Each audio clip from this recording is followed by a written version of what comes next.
there? So far, Prime Minister Malcolm Turnbull has resisted calls for an audit. To discuss this and other political news of the week, we're joined in the studio by Labor Senator Doug Cameron. Doug, thanks very much for coming in. Good morning. Are you confident that you're not a dual citizen? Why would you think I'm a dual citizen? Your accent just slightly gives it away.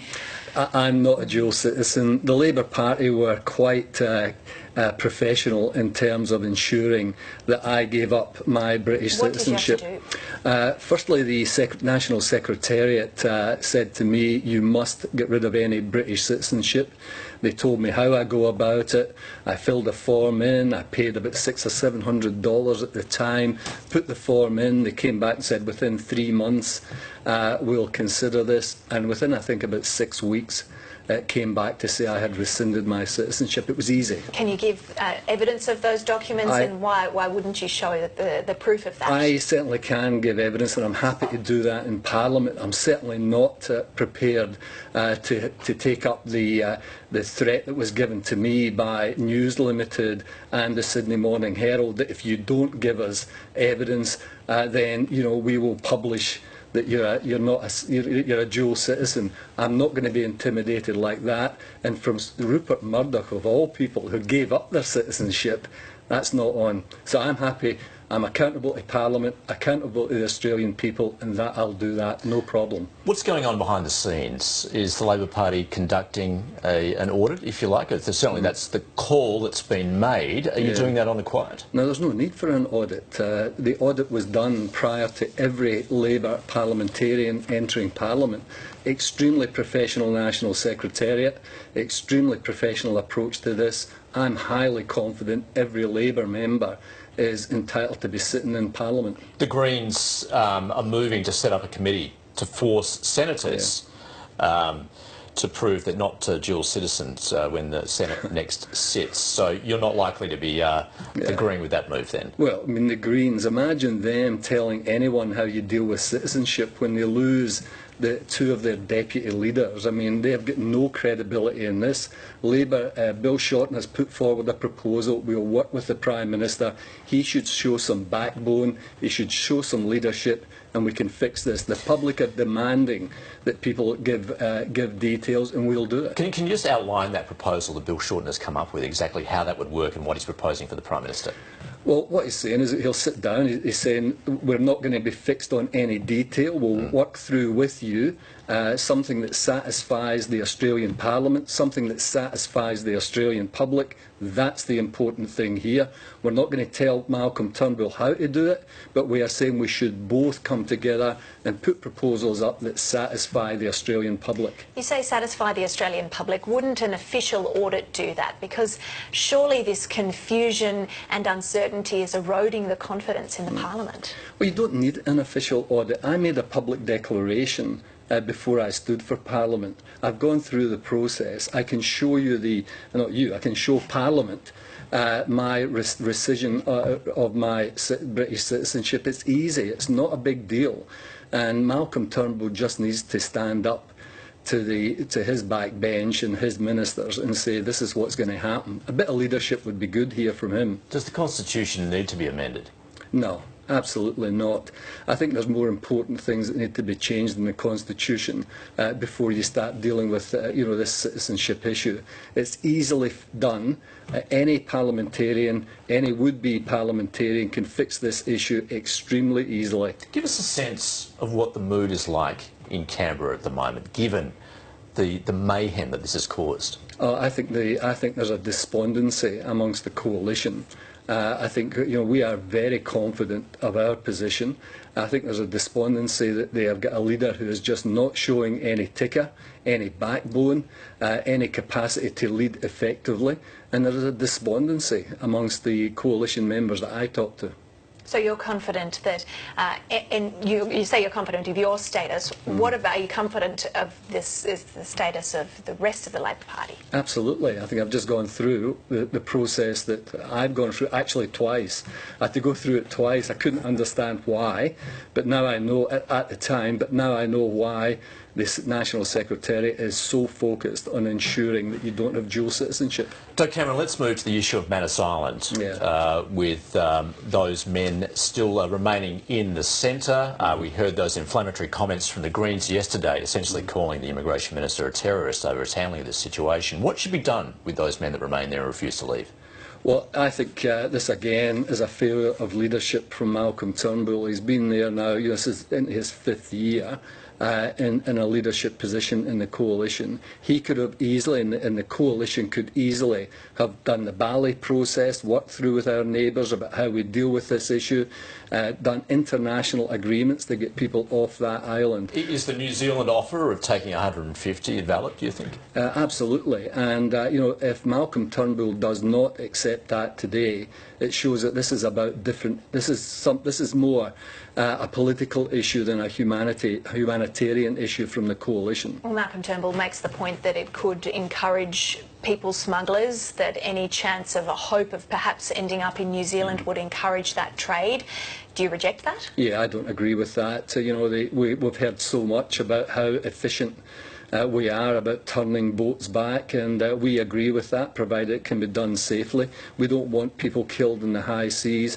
This is a serious issue, and we need a serious politician to deal with it. Unfortunately, Malcolm Turnbull is not that serious politician. Senator, let's turn to Queensland. The election well and truly underway. Now, the Adani Carmichael coal mine has certainly been a feature of this campaign. Yesterday, we saw the Premier essentially saying she's taking no part in any sort of loan agreements because there's a question over conflict of interest. Her partner was supposedly involved in an application for a loan from Adani. Are you confident this is not doing the Labor Party harm there? Because there's a lot of criticism that they have not done enough to protect the safeguards of, particularly in the environment in Queensland. Yeah, I don't think it's going to do us any harm. I think what the Premier has done is correct, to say that there'll be no public money going into Adani. There should not be. This is a private sector proposition. That's what should be driving it. And we are not putting money in, certainly from the Federal Labour Party. And what we see now is CMEC, a major Chinese state corporation, discussing with Adani all of the machinery build for this mine. So there won't be the jobs that are there. There'll be further automation. The jobs are not in this mine that people are arguing. There's better ways to create jobs in Queensland. How much will this play into the Queensland election? Oh, look, I think in some areas it will play in because it's another fear campaign from the Liberal National Party in Queensland. People want jobs, but you don't get jobs by cutting tax of $65 billion for companies and hope that there'll be a trickle-down effect. You get jobs by having proper industry development policies in place. That's what's missing here, and that's what we should be doing nationally. So you would prefer that Adani hadn't been given that approval to operate in Queensland? You disagree with the Queensland government? Yeah, I don't think Adani's a great idea when everywhere else in the world they're actually looking at renewable energy, pumped hydro. You look at the steelworks in Adelaide and in South Australia, where they are looking at other ways to power the steelworks. Because we're hearing that this issue is having an effect, particularly in the inner city of Brisbane, where the Green vote is on the rise. Is it going to cost you votes, do you believe? I don't think so. I think our people in Queensland have been quite focused on this, certainly in the metropolitan area, expressing concerns about the over-reliance on this mine for jobs. They need to get more jobs in other areas developed. This is the important aspect for Queensland, not relying on an industry that pollutes, not relying on an industry that will bring Chinese workers in. Now, we saw the Michaelia Cash caught up in the AWU raids, the leak from the staffer, the AFP investigation. We haven't heard much from it over the past week. Has it all ended, that saga, for the government? No, it certainly has not. In fact, I participated in a committee hearing, a committee meeting yesterday, where we are saying to Michaelia Cash, you've still got lots of questions to answer. You need to come back before this committee, but she's dodging it.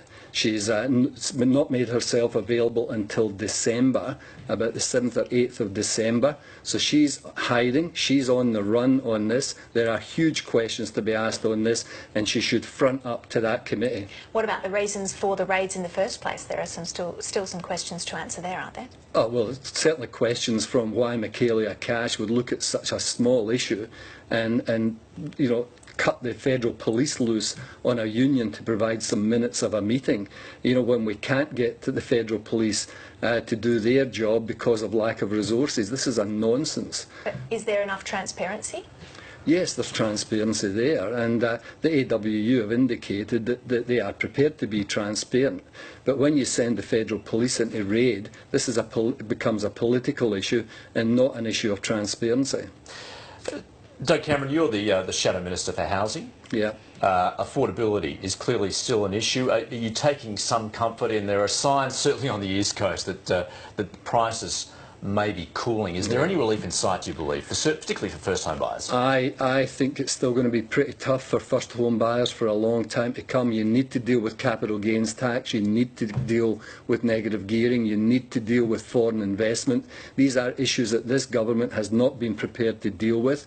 They can't get an agreement between the states to get a housing agreement up where we can build social housing and community housing. They are absolutely incompetent, this mob. They are so consumed by their own internal problems that they are not dealing with the big issues for the Australian community. There are some reports today of a crackdown on foreign investors, or at least people who may be buying their houses, getting the children, putting them in their children's name, and that, of course, is helping drive up prices, or at least depriving some Australians of actually getting into the housing market. Are you concerned about that? Yes, I am. We've indicated that we would have a vacant property tax so that foreign investors can't come in and just buy and leave a property vacant. We've also increased the costs for foreign investment. These are big issues that we are doing. We are consulting and discussing with the super funds, with the community housing sector, how we can provide more housing, increase the stock of housing in this country,